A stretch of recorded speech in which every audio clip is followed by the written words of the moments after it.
You're about to meet a young woman raised as a Jehovah's Witness who says she was molested by a fellow church member and that the church had been protecting pedophiles within their midst. Now alleged victims from across the country are coming out with claims of their own. With the religion under siege tonight, here's Nightline co-anchor Dan Harris. I can remember feeling like, the inside of me screaming out to the people of the congregation for help.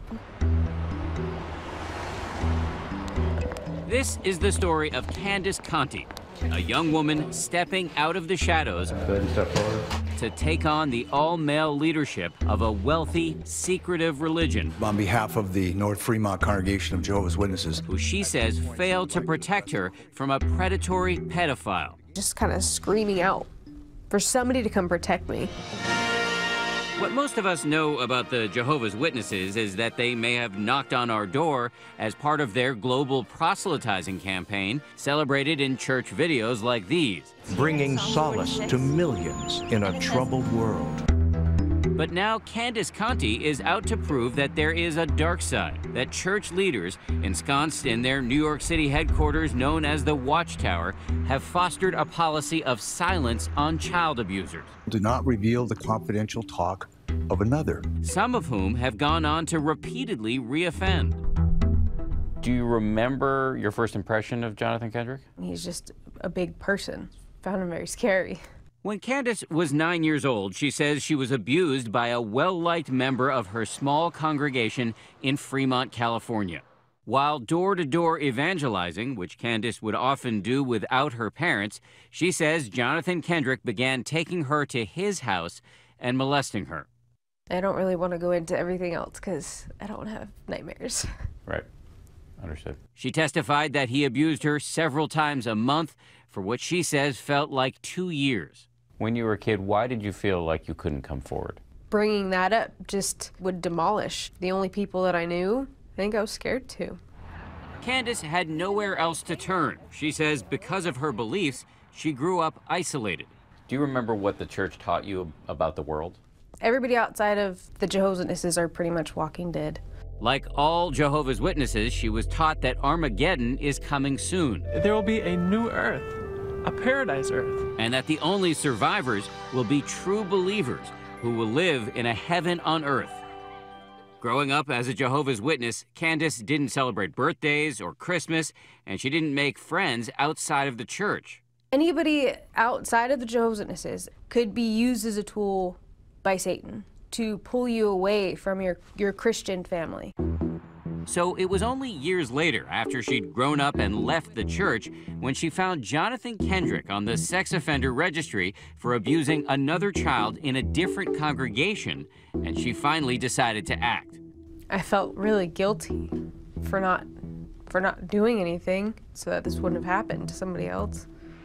She went to local church leaders and told her story. But they wouldn't listen to me unless I proved my case. How do you prove that you've been abused? You have 2 witnesses to the crime. According to the religion's internal system of justice, it's believed that the Bible requires there to be at least 2 witnesses in order for a crime to be punishable. Who abuses children with 2 witnesses? Nobody does.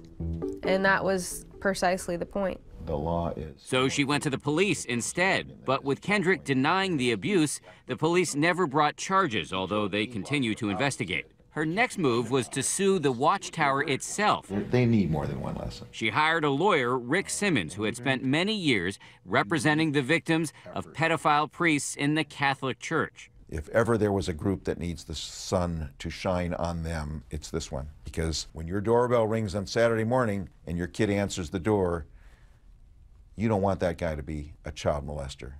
All right, sir, if you'll please raise your right hand. When Candace and her attorney began conducting depositions with local church leaders, known as elders, they learned something astonishing. Do you recall becoming aware at any time of sexual abuse of a child by Jonathan Kendrick? Yes. Even before Candace was abused, the elders knew that Jonathan Kendrick, who then held a leadership position in the congregation, had molested his own stepdaughter, his first known victim. Written there, he confessed to touching her one evening when he came home. And yet the elders did not call the police and did not warn the rest of the congregation. Did that make you furious? Yeah, I was disgusted.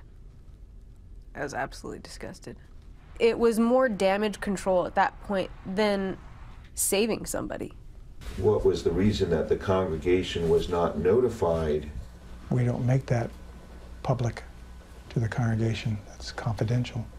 A confidentiality policy set by the church leaders back in New York. In a series of letters to elders across the country on the issue of child abuse, the Watchtower made its policy clear. Though they acknowledge that some states have child abuse reporting laws, they said allegations should otherwise be kept secret to all but church leaders because worldly people are quick to resort to lawsuits if they feel their rights have been violated. We kept an eye on his actions while he was in the congregation. They also removed Kendrick from his leadership position per Watchtower policy on the grounds of uncleanness. The members of the North Fremont Congregation of Jehovah's Witnesses abhor child abuse of any form.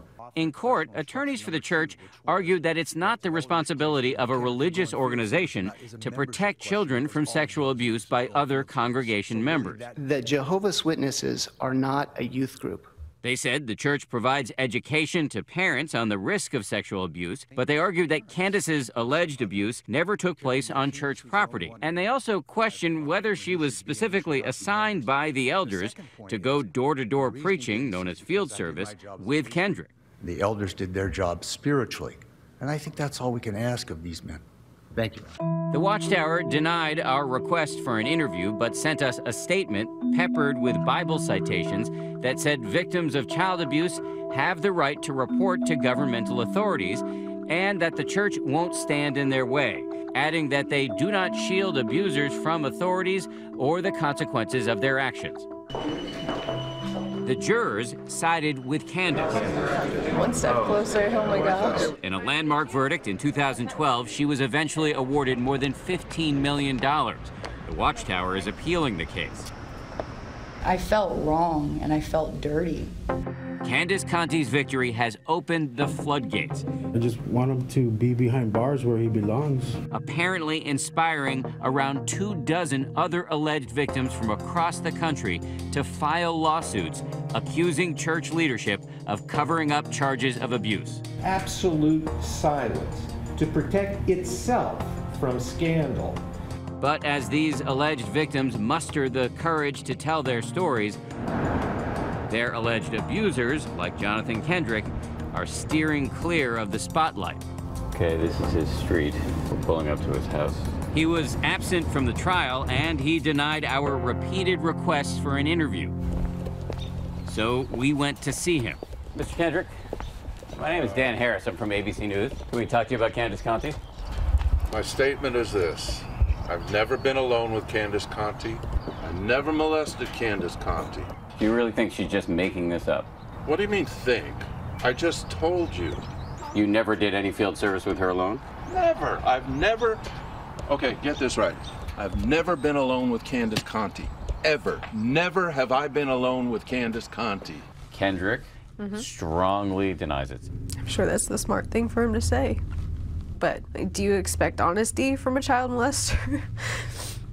Really? When you told church officials about what happened with your stepdaughter, do you think they should have told the rest of the congregation? That's not... Hey, you know what? It wasn't my call. I'm calling the police. Did they tell you to keep it secret? No, of course not. Could you please send the police to... This woman is Kendrick's current wife.